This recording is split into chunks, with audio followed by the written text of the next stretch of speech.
So we have a two-pronged process here. On the one hand, dismantling certain legacies, and on the other, building her own. Now let's see, one of those legacies that she was compelled to dismantle. Boy, the first that comes to mind is the legacy of colonialism and colonial education. It's already been talked about here. Now, theses and books and shelves of books have been written on the subject, but let me just boil it down to this, that the colonial mind actually tried to convey to the colonial subjects the benefits of thinking in duality. Okay, right in the middle, life had to be split.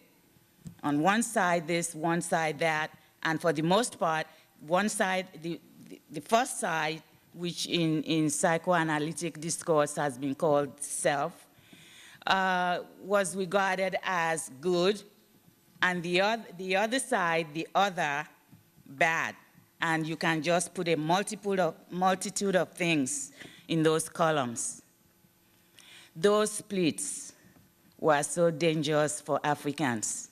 I can't even begin to tell you, because I did have that education.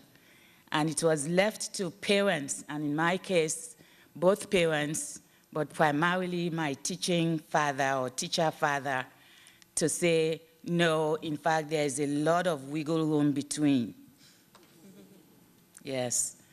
So Ama had, if you read her writing, the colonial undercurrent never goes away, even though there has been talk about how it's time to give up this colonial bashing. I mean, it's 40 years later, what are we still talking about?